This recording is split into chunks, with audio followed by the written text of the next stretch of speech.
भुनक्तु सह वीर्यं करवावहै तेजस्विनावधीतमस्तु मा विद्विषावहै।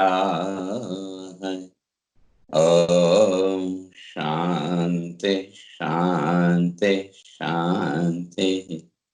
शंकरं शंकराचार्यं केशवं बादरायणं सूत्रभाष्य कृतौ वन्दे भगवन्तौ पुनः पुनः। ईश्वरो गुरुरात्मेति मूर्तिभेदविभागिने व्योमवद्व्याप्तदेहाय दक्षिणामूर्तये नमः। ॐ शान्ति शान्ति शान्तिः।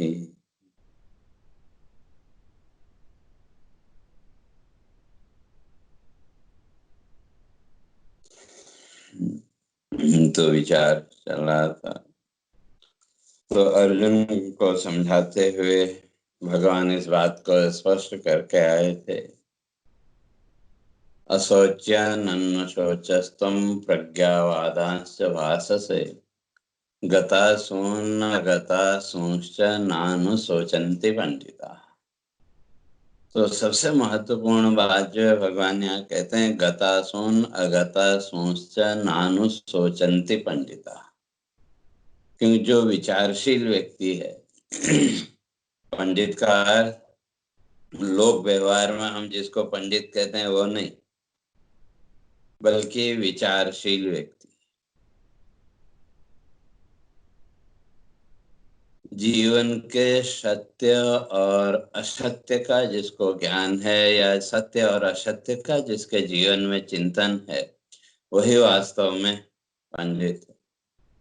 और सत्य असत्य के चिंतन के द्वारा जिसने अपने लक्ष्य का निश्चय कर लिया, तो फिर जीवन की कठिनाइयां, जीवन की परेशानियां जिसको उसके लक्ष्य से हटा नहीं सकती, ऐसा जो विचारशील व्यक्ति है, भगवान कहते हैं वो पंडित है। तो इसलिए ऐसे जो विचारशील व्यक्ति हैं का वो इस संसार का शोक नहीं करते, क्योंकि ये जितने भी संसार वृत्तियां हैं ये आने और जाने वाली। दृश्य सामने आया तो संसार की वृत्तियां प्रकट हो गई, और दृश्य गायब हुआ तो संसार वृत्तियां भी गायब हो गई। तो इसलिए उसी बात को भगवान फिर आगे स्पष्ट करके आ रहे थे कि न त्वेवाहं जातु नासं न त्वं नेमेः जनाधिपा न चैव न भविष्याम सर्वे वयम अतः परम। जो सामान्य व्यक्ति है, वो सामान्य व्यक्ति की जो सोच, जो चिंतन है, वो कितना है इस संसार तक, इस भौतिक जगत तक। और एक सामान्य व्यक्ति की जो दृष्टि है, उस दृष्टि में हमने इन संसार के पदार्थों को ही जीवन का सब कुछ मान के रखा है। और ये जो भी पदार्थ हैं, इनको लेकर के जो हमारी सोच वो यही है कि अगर ये पदार्थ हमारे सामने नहीं रहे तो पता नहीं हमारे जीवन का क्या होगा। जो भी पदार्थ, लेकिन थोड़ा सा विचार की बात है, जिन संसार के पदार्थों को, संसार की जिन वस्तुओं को हमने अपने जीवन का आधार माना, तो जब ये वस्तुएं नहीं थी तो तब भी जीवन चल रहा था कि नहीं? और अगर कल को ये वस्तुएं नहीं रही तो जीवन तो तब भी चलेगा, लेकिन वहां तक हमारी दृष्टि, हमारा चिंतन पहुंच नहीं पाता। उसका कारण यही कि संसार भाव के जो संस्कार हैं वो इतने दृढ़ हैं कि हम स्वयं को इस संसार भाव से अलग कर ही नहीं पाते। तो इसीलिए जो इस संसार भाव के साथ हमारी जो आसक्ति है, उस आसक्ति को, उस अटैचमेंट को दूर करने के लिए भगवान जीवन का जो रहस्य है उसको यहाँ स्पष्ट कर रहे हैं कि न तो एव हम जातु नासम न तुम नेमे जनाधिपा। तो जो हम सोचते हैं कि वे मैं नहीं रहूंगा तो क्या होगा, क्योंकि एक सामान्य जो जीवन दृष्टि वही है कि वे जो माता पिता हैं उनको सबसे ज्यादा चिंता बच्चों की, और हर एक माता पिता के हृदय में कहीं न कहीं ये भाव, अगर बच्चे व्यवस्थित हो गए, अपने सेटल हो गए, तो थोड़ा सा वो निश्चिंता हो जाती है। और किसी कारण से नहीं हुए तो एक सहज भाव, एक सहज वृत्ति मन की प्रकट होती है कि वे हम नहीं रहे तो इनका पता नहीं क्या होगा। लेकिन थोड़ा सा विचारणीय वहां है कि इस संसार में जो भी प्राणी आया है वो अपना अपना प्रारब्ध लेके आया है। और उस प्राणी का हमारे साथ या हमारा उसके साथ जितना भी लेन देन का संबंध, जो भी हमारा कर्म भोग का संबंध है, जितनी देर का वो है उतनी देर हम उसके साथ। बाकी तो हर एक को अपने जीवन का जो भी प्रारब्ध है वो पूरा वो करना है। और जहां तक इन दृश्यों की बात है, भगवान कहते हैं ये पहले नहीं थे, ऐसा नहीं।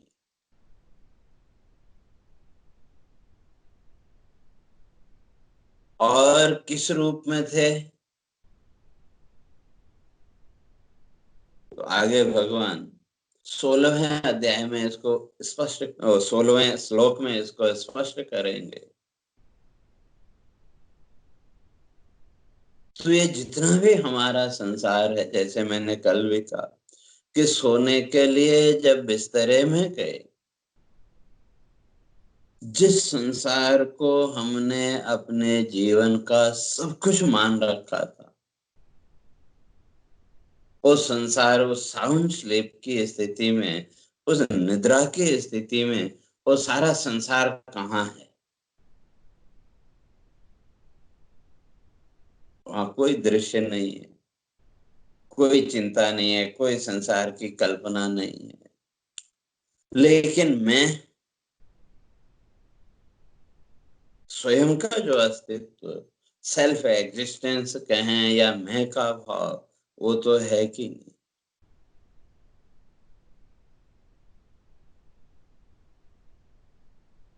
तो भगवान वही कह रहे हैं कि वे मैं पहले नहीं था, ऐसा भी नहीं है।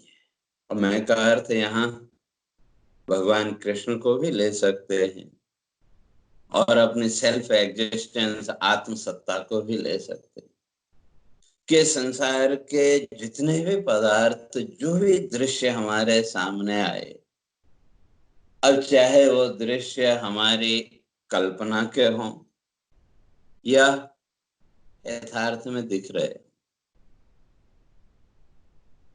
इन काल्पनिक दृश्यों से पहले मैं था कि नहीं।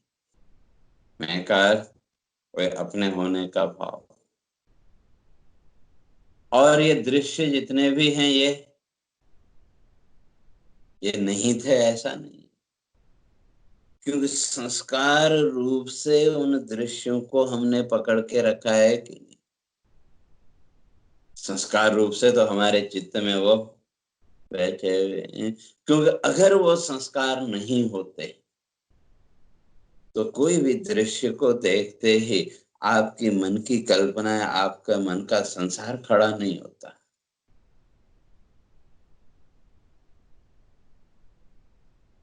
तो जो कोई भी वस्तु जिसको आपने पहले कभी देखा ही नहीं, जिसके बारे में कभी सुना भी नहीं, वो दृश्य जब आपके सामने आया, वो वस्तु आपके सामने आई, तो उस वस्तु को लेकर के किसी प्रकार की कल्पना, किसी प्रकार का हमारा संसार भाव प्रकट होता है क्या?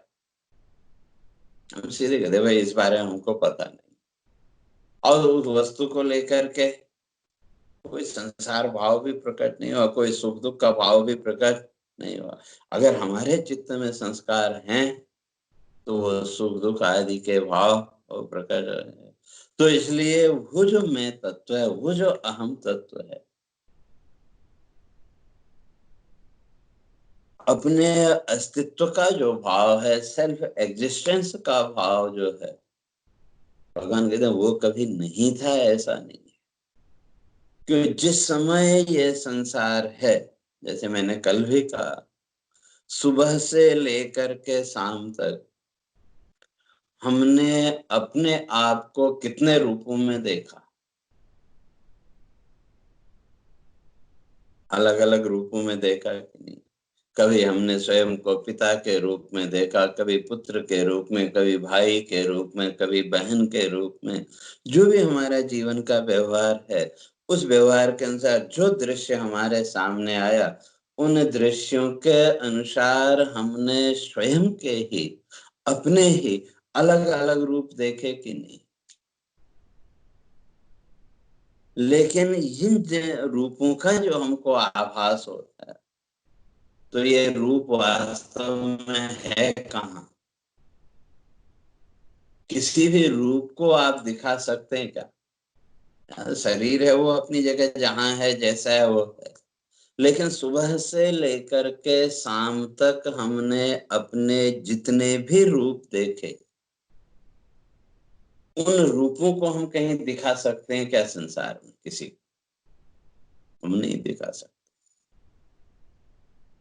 लेकिन ये जो हमारी रूप कल्पना है स्वयं को लेकर के, कि मैं ये हूँ, मैं वो हूँ, जो कुछ भी हमारी बिलीव्स हैं, जो कुछ भी हमारी मान्यताएं हैं, इन सारी मान्यताओं से पहले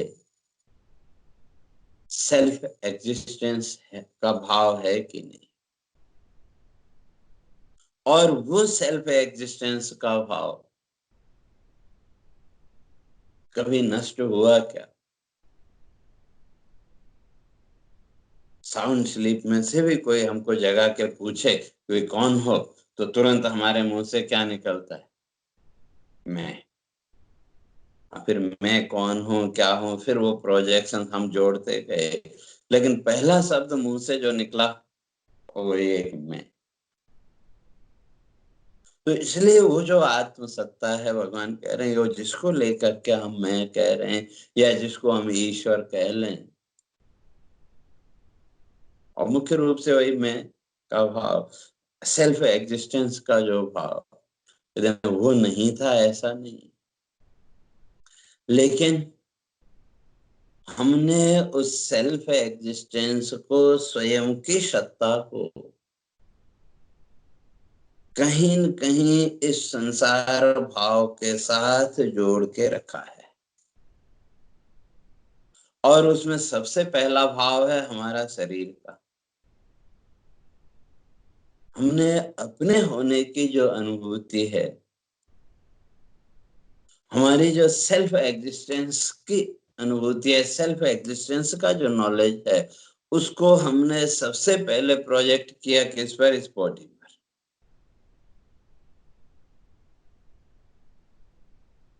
और धीरे धीरे वो बिलीव्स हमारे इतने दृढ़ हो गए, तो मनुष्य को लगता है कि भाई ये बॉडी नहीं रहेगी तो मेरा अस्तित्व, मेरा एग्जिस्टेंस समाप्त हो जाएगा। लेकिन ऐसा नहीं है। सेल्फ एग्जिस्टेंस तो है। स्वप्न की अवस्था में आपने अपने कोई अलग अलग रूपों में देखा कि नहीं? कोई स्वप्न देख रहे हो तो स्वप्न में किसी दूसरे जगह में आप पहुंच जाते हैं, वहां भी अपने आप को देखा कि नहीं? तो इस संसार के व्यवहार में हमने सेल्फ एग्जिस्टेंस को प्रोजेक्ट कर दिया था इस बॉडी पर। इस बॉडी के अतिरिक्त तो हमको अपना और कोई अस्तित्व लगता ही नहीं है। उनको लगता है कि ये शरीर नहीं है तो मेरा कोई अस्तित्व नहीं है। लेकिन स्वप्न की अवस्था में जो अलग रूप में अपने आप को देखा, तो वहां भी किसको देखते हैं? मैं को भी मानते हैं। तो कहने का तात्पर्य यही है, भगवान कहते हैं कि संसार में तो हमने अपने अज्ञान के कारण क्या किया, सबसे पहले ये जो शरीर है, इस शरीर भाव के साथ अपने को हमने बांध दिया। और ये पहली गांठ, नॉट KNOT, नॉट, तो ये पहली गांठ हमारे जीवन की बनी इस शरीर। और जब इस शरीर भाव के साथ हमने अपने आप को बांधा, तो फिर दूसरी जो नॉट है, दूसरी जो गांठ है, वो शास्त्रकार कहते हैं वो है फिर मेल फीमेल, स्त्री पुरुष का भाव। और तीसरे जो गांठ है वो घर परिवार आदि जो कुछ भी हमारा जीवन का व्यवहार हो। तो ये तीन गांठों में व्यक्ति ने स्वयं को बांध के रखा है। पहला बंधन शरीर का बंधन, और दूसरा मेल फीमेल स्त्री पुरुष का बंधन, और तीसरा घर परिवार का बंधन। तो इन तीन गांठों के अतिरिक्त हमने कभी सेल्फ एग्जिस्टेंस का विचार ही नहीं किया। लेकिन जब ये गांठें नहीं थी, तभी तो सेल्फ एग्जिस्टेंस था कि नहीं। तो इसलिए भगवान कह रहे हैं जो ये हमने मान लिया कि ये घर परिवार आदि जो भी हमारे संसार के भाव हैं, संसार की जो भी हमारी बिलीव्स हैं, वे इनके नष्ट हो जाने पर, इनके समाप्त हो जाने पर मैं नहीं रहूंगा, या इनके इन भौतिक वस्तुओं के संसार के पदार्थों के न हो रहने पर मेरा क्या होगा, जो व्यक्ति की एक कल्पना है, भगवान कहते हैं वो बेकार की है। वो हमारे अज्ञान का परिणाम है। क्यों? जब ये वस्तुएं नहीं थी, तो तब भी सेल्फ एग्जिस्टेंस था। और जिस समय इन वस्तुओं को हमने अपना जीवन का आधार माना, तो उस समय भी वो सेल्फ एग्जिस्टेंस का भाव है कि नहीं? तो वही यहाँ भगवान कह रहे हैं कि वो जो मैं का भाव है, वो जो सेल्फ एग्जिस्टेंस का भाव है, वो कभी नहीं था ऐसा नहीं, पहले भी था, अभी भी है, और आगे भी रहेगा। और जो संसार के जो पदार्थ हैं, जो दृश्य हैं, जिस किसी भी पदार्थ के साथ हमने अपनेपन का भाव जोड़ के रखा है कि भी ये मेरा है, ये है, वो है, जो कुछ भी है, भगवान कहते हैं ये नहीं थे, ऐसा भी नहीं, ये भी है। हाँ, बस इतना ही है कि जब वो कोई दृश्य हमारे सामने आया, उस दृश्य के सामने आते ही हमारे चित्त में पड़े हुए जो संस्कार, उन संस्कारों ने उस दृश्य को लेकर के एक भाव, एक इमोशन हमारे अंदर प्रकट किया। और फिर उस भाव के अनुसार, उस इमोशन, और उसके साथ जुड़े हुए हमारी इमेजिन, हमारी जो कल्पनाएं हैं, तो उसके आधार पर फिर हमारा संसार प्रकट हो गया। लेकिन ये जितना भी संसार है, ये भी हमारी कल्पना के अतिरिक्त और कुछ नहीं। तो इसलिए ये जब तक चित्त में संस्कार हैं तब तक संसार है, और ये रहेगा। जब तक हमारे चित्त संस्कार हैं इस संसार के, तो तब तक हमारा संसार रहेगा। और जहां तक सृष्टि की बात है, इस सृष्टि क्रम तो जो चलना है, जैसे यूं समझो, आजकल बात है ना, एक मेमोरी कार्ड, मेमोरी कार्ड में जो कुछ भी डाटा आपने भरा, जैसे ही उस मेमोरी कार्ड को आपने मोबाइल में डाला या लैपटॉप से कनेक्ट किया, उसके अंदर भरा हुआ जो डाटा वो हमारे सामने प्रकट हो गया कि नहीं। लेकिन जब तक वो इंस्ट्रूमेंट के साथ उसका कनेक्शन नहीं हुआ, तो तब तक उस मेमोरी कार्ड में क्या है हमको उसका ज्ञान नहीं है। लेकिन उस मेमोरी कार्ड में वो डाटा नहीं है ऐसा तो नहीं कह सकते। तो इसी तरह से ये जो संसार भाव है, भगवान कहते हैं ये तो रहेगा, जब तक चित्त संस्कार हैं तब तक ये रहेगा। तो इसलिए ये संसार भाव पहले नहीं था ऐसा भी नहीं, इस संसार के जो दृश्य हैं ये पहले नहीं थे ऐसा भी नहीं, और बाद में नहीं रहेंगे ऐसा भी नहीं। हाँ, रूप बदल जाएगा।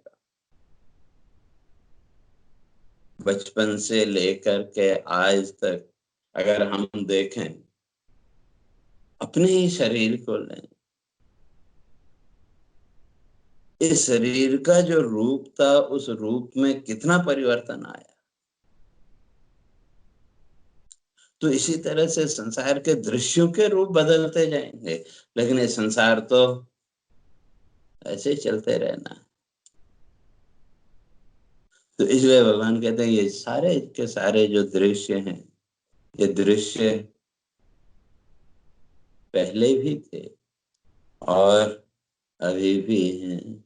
बस इन दृश्यों को लेकर के व्यक्ति की कल्पनाएं अलग अलग, और उन कल्पनाओं के अनुसार व्यक्ति अपने संसार का निर्माण कर लेता है। जिस वस्तु के साथ जुड़े हुए हमारे संस्कार जैसे होंगे, हमारी जैसी इमेजिन, हमारी जैसी कल्पना होंगी, तो उस तरह का हमारा संसार हमारे सामने खड़ा हो जाएगा। तो इसलिए भगवान कहते हैं न त्वेवाहं जातु नासं न त्वं नेमे जनाधिपा। और ये संसार नहीं था ऐसा नहीं, और तुम नहीं थे ऐसा भी नहीं, तुम भी थे। अर्थात जिस शरीर भाव आदि को लेकर के हम मैं मान रहे हैं, कहते हैं जब तक ये शरीर भाव है, अब चाहे वो शरीर भाव मनुष्य को लेकर के हो या कोई भी लेकर के, तो ये सारा संसार की जो प्रकृति का जो नियम है, प्रकृति की जो व्यवस्था है, ये तो निरंतर ये चल ही रही है। और इन दृश्यों के गायब हो जाने पर हम नहीं रहेंगे ऐसा भी नहीं। एक दिन का अगर हम विचार करके देखें, कितने दृश्य हमारे सामने आए, जो जो दृश्य हमारे सामने आया, उस दृश्य को लेकर के तरह तरह की हमारी जो कल्पनाएं थी वो कल्पनाएं प्रकट हुई, हमारा संसार प्रकट हुआ, और हम उस संसार के साथ जुड़ते चले गए। और ये दृश्य और इन दृश्यों के माध्यम से प्रकट होने वाला हमारा संसार, वो भी कितनी देर का, जब तक ये दृश्य हमारे आंखों के सामने है, और उस दृश्य के हटते ही पहले का वो संसार गायब, और नया दृश्य आया तो हमारा नया संसार प्रकट हो गया। लेकिन इन दृश्यों के न रहने पर भी मैं तो हूं कि नहीं। और जहां तक इन दृश्यों की बात है, इन दृश्यों के साथ मेरा संबंध अभी नहीं है, या हमारी आंखों के सामने ये दृश्य नहीं है, लेकिन इसलिए नहीं है ऐसा नहीं, ये सब कुछ है। इस सृष्टि का जो क्रम है, इस सृष्टि की जो व्यवस्था है, भगवान कहते हैं ये तो अनवरत कंटिन्यू चलने वाली है।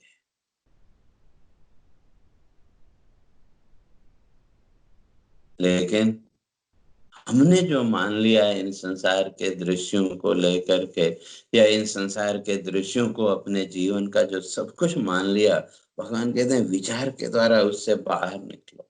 क्योंकि ये दृश्य जब नहीं थे तब भी हम थे, और जिस समय ये दृश्य हमारे सामने आए उस समय भी हमारा अपने होने का भाव है।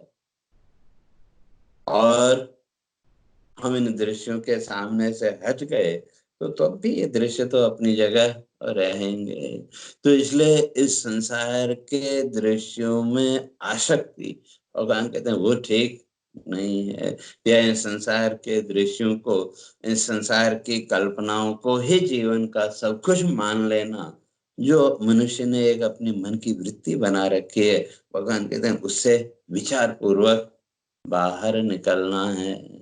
तो तभी हम इस संसार के सुख दुख से, संसार के अटैचमेंट से मुक्त हो सकते हैं। तो कैसे? तो उसके लिए फिर भगवान आगे एग्जाम्पल देते हैं कि देहिनोऽस्मिन् यथा देहे कौमारं यौवनं जरा तथा देहांतर प्राप्ति धीरस्तत्र न मुह्यति। तो भगवान उदाहरण दे रहे हैं, कहते हैं शरीर को देखो, इस शरीर को जिसको हमने अपना अस्तित्व मान लिया, तो इस शरीर में भी कितने परिवर्तन हुए। या जन्म से लेकर के मृत्यु तक इस शरीर की भी 10 अवस्थाएं शास्त्रकारों ने मानी।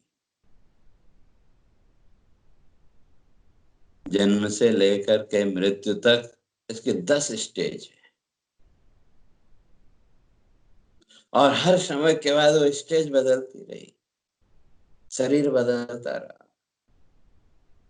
लेकिन हमारा जो मैं का भाव है, हमारा जो सेल्फ एग्जिस्टेंस का भाव है, वो तो ज्यों का त्यों रहा कि नहीं। शरीर बदलता गया, बचपन, युवावस्था, वृद्धावस्था, जरावस्था, आदि 10 अवस्थाएं जो है, वो अवस्थाएं बदलती गई, वो चेंज होती गई। लेकिन मैं,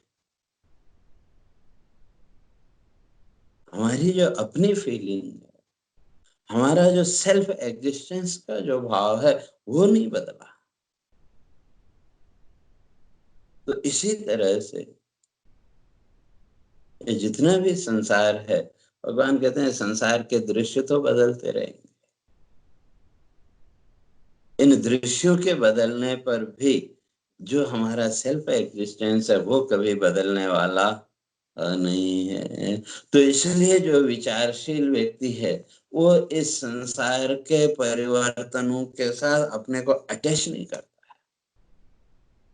ये तो प्रकृति का नियम है, प्रकृति की व्यवस्था है, वो अपनी व्यवस्था के अनुसार चले। तो इसलिए जो विचारशील व्यक्ति है वो इस सब परिवर्तनों के बीच में जो अपरिवर्तनीय तत्व, अनचेंजेबल जो है, उस आत्मा का वो विचार करता है। तो इसलिए वो इन परिवर्तनों में अटैच नहीं होता। तो वही आगे उदाहरण के द्वारा भगवान इस बात को स्पष्ट करते हैं। इसे तथा देहांतर प्राप्ति धीरस्तत्र न मुह्यति। तो इसलिए जो विचारशील व्यक्ति है तो वो इस संसार के परिवर्तन में आसक्त नहीं होता, उससे अटैच नहीं होता। अटैच का अर्थ इस संसार के परिवर्तन को, इन संसार के पदार्थों को वो अपने जीवन का आधार नहीं मानता,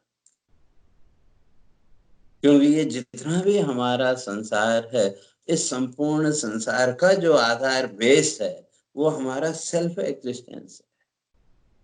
जैसे मैंने कल भी कहा था, हमारा जितना भी संसार का नॉलेज है, मैं मेरा का जो कुछ भी है, इस सब नॉलेज से पहले हमें अपने होने का ज्ञान चाहिए कि नहीं।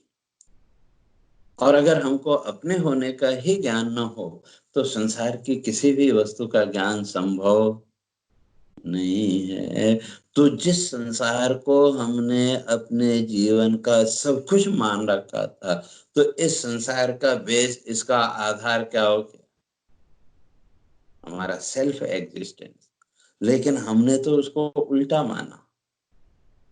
इसी का नाम अज्ञान। इसलिए विचार के द्वारा अपनी इस वृत्ति को बदलना है, और जिस दिन इस वृत्ति को बदलने में हम सफल हो गए, तो उस दिन संसार का सुख दुख, संसार की जो भी हमारी अटैचमेंट है, हम उससे ऊपर उठ जाएंगे।